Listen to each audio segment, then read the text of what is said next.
Yet another I told you so moment coming to you live, okay, from New York City, Manhattan, New York. How many times, how many days have I spent over the last 10 years, and especially so in this last election cycle, if you don't want to go back that far, how many times have I said that this right here was an inevitability? Okay? New Gallup poll just came out. Trump's approval on immigration is at 35% approval, 62% disapproval. Record high approval of immigration, 79% approve of immigration, 17% disapprove of immigration overall. 78% of people support a pathway to citizenship +8 from 2024. But remember, it's +8 from 2024, which means 70% of people supported a pathway to citizenship, as opposed to in 2024, 38% support mass deportation, and that was at 47% in 2024. This issue has always been, it has been a real disservice, the way that people have covered the issue of immigration in the media, the way that politicians talk about immigration as well. It's always one-sided. They only talk about mass deportation. They never talk about the fact that Americans are broadly pro-immigration. This is a nation of immigrants, and America is one of the most pro-immigration countries on the planet in the developed world. Okay? And in the absence of any sort of counter message, in the absence of any sort of counter narrative, of course Americans think, oh, well, I guess mass deportation is the only way. All right? It's so stupid, and it's so anger-inducing, especially because there are people out there who know the truth. I have been saying this for years, dude. For years. I said this throughout the entire Biden administration. Yeah. I said this everywhere. I talked to I talked with Dan Le Batard on this as well. Like, look at this. From August 7th, a year ago, during the election, during the election cycle, okay? I have been preaching this non-stop. I said it to Ro Khanna directly to his face. Yeah, you can start prepping the bag now. I bet Josh is watching all of this instead of doing actual IT work. What does the younger generation come to? All the brain rot? What are you talking about? 30% want to 30% want a decrease in immigration, which is minus 25 from 2024. Okay? Look. Prem Tucker also mentions this here. He says it's almost like Americans were never fundamentally, inevitably anti-immigration, and Democrats never had to just put their hands up and meekly chase Republicans and lose and affirm all their anti-immigrant positions that helped us get here at all. I've been saying this for literally years and years and years and years. And I especially kept repeating it over and over again this past election cycle, this past year.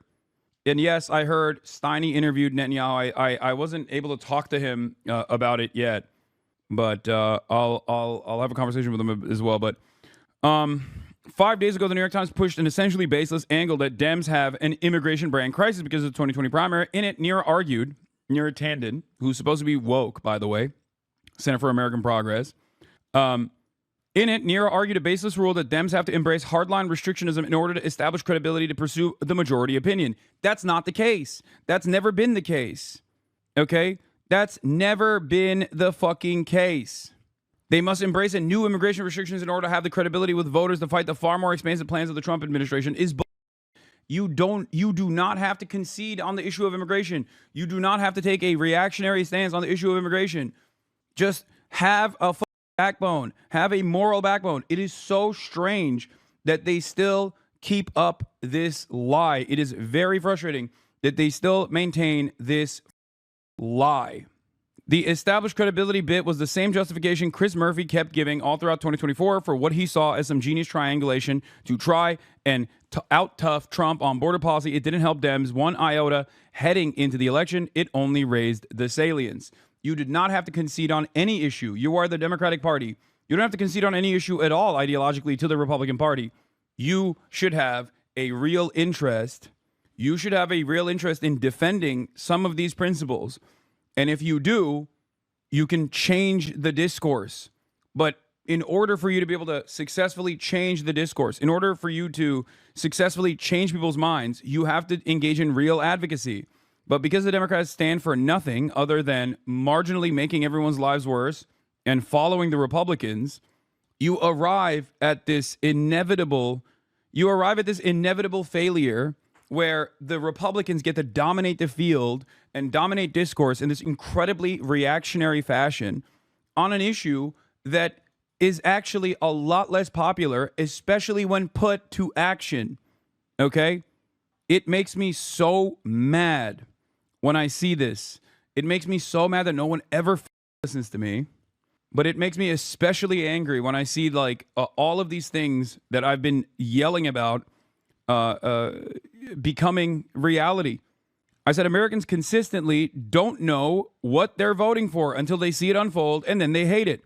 But by then it's too late. I want a real leftist leader who won't get bogged down by institutional hurdles and will push for conditional amnesty next time they're in office. The idea that we need a strong Republican Party is stupid. If you're a Democrat, you should never say that. And yet so many Democrats have said that. Okay?